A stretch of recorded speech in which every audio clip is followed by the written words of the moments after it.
Alors, fidèles téléspectateurs, nous recevons notre deuxième invité. J'espère que vous avez vu le carton. Il s'agit de Luisane Pezo Issa Gonda. Le Gonda, là, je ne peux pas oublier. Bonjour. Ça va bien? Je vais très bien, merci. Alors, je sais que tu t'occupes des femmes violentées. Tu les remets sur les rails, mais en tant que maman, tu as inculqué les valeurs positives à nos enfants pour un avenir meilleur. Éliminant. En tant que femme, j'en suis sûr que tu peux donner ton point de vue congolais qui sont en train de nous suivre en ce moment. Les valeurs positives à nos enfants, c'est Bandarananda, quoi. Ça commence à la maison, c'est le socle de tout.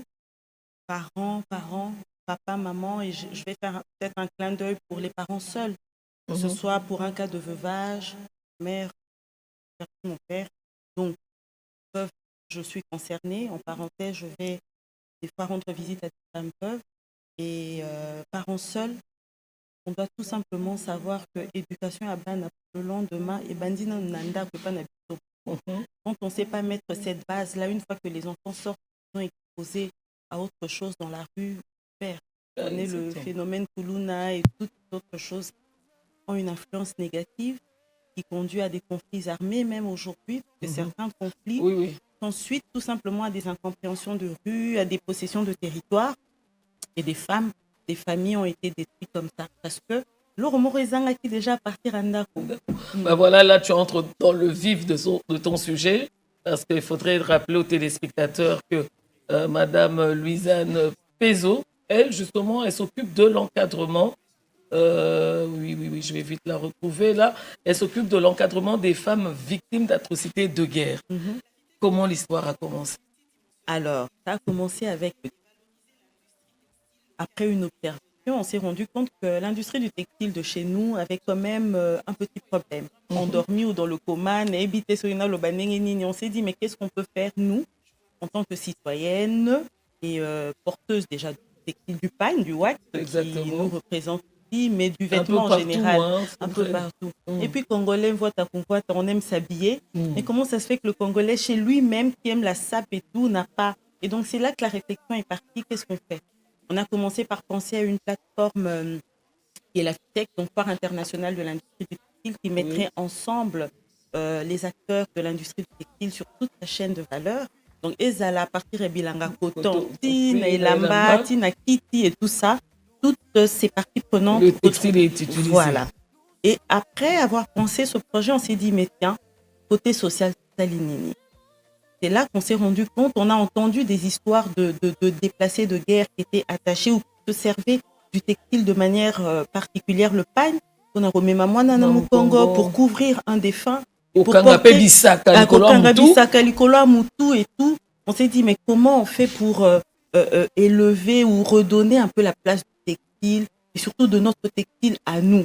Les lotos Yebi Kuba, on connaît, mais il y en a certainement, on a certainement plusieurs autres textiles et c'est de là donc est partie cette initiative.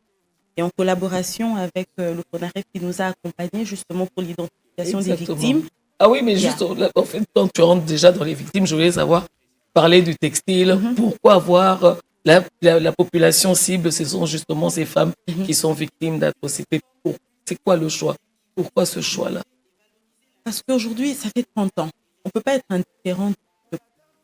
On a déjà des assistances pour tous ceux qui sont orphelins, pour les veuves. On ne dit pas que le besoin a déjà été, qu'on a déjà répondu aux besoins, mais on s'est juste rendu compte qu'il y avait une autre catégorie qui avait vraiment, vraiment besoin d'attention aussi. Ça fait 13 ans que des meurtres atroces sont commis. Alors nous, on a voulu se pencher plutôt vers ce secteur-là. Je n'ai personnellement pas été victime de ce genre d'atrocité, dans mon entourage non plus.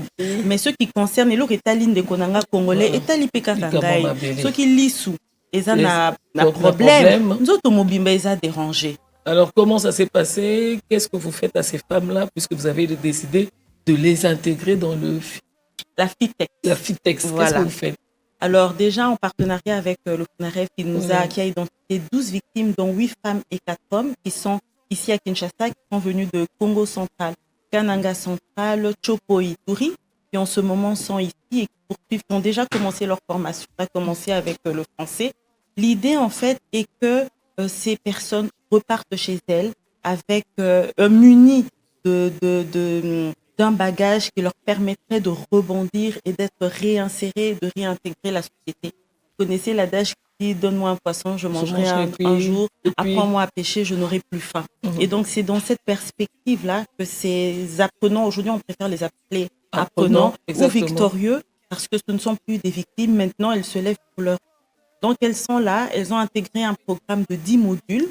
Et dans ces 10 modules, on a coupe et couture, patronage et les bases, entrepreneuriat, e-commerce, prise de parole en public et désir, le respect des normes internationales dans la couture, etc. Donc, tout ce qui planche dans la couture.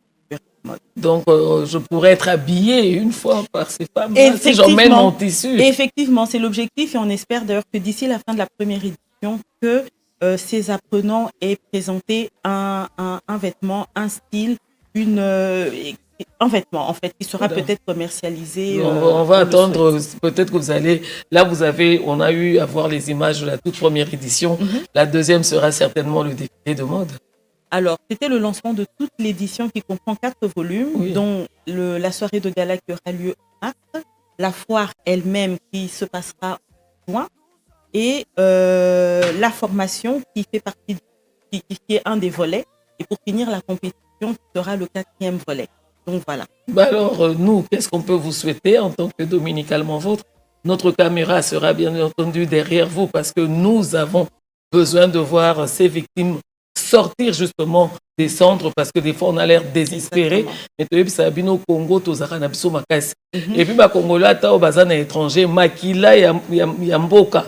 Et ça, qu'on réclame parce que ça, les Kamamabélé.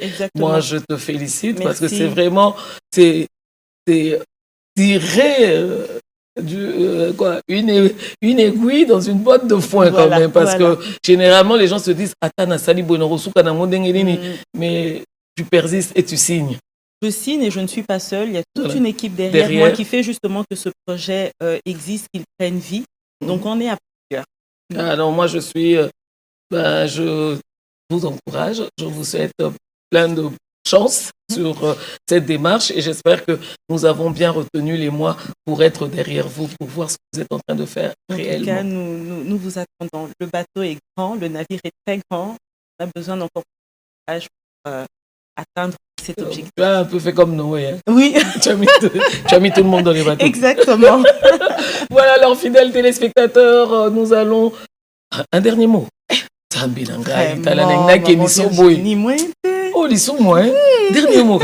mot. Alors, un dernier mot, j'aimerais juste, vu que c'est la chaîne nationale, en m'adressant au peuple congolais et aux autorités, bien sûr, la FITEC ne vient pas remplacer ce qui a déjà été fait. La FITEC vient compléter, vient s'ajouter. C'est une brique en plus pour la construction d'un édifice et nos portes sont ouvertes à tout le monde, à toutes les personnes qui se sentent concernées, que ce soit par la réinsertion des victimes ou que ce soit par le relancement du secteur de l'industrie textile. Nos portes sont grandes. Si j'avais fait manquer ce dernier mot, je ne serais pas congolaise, hein, franchement. Encore moins patriote.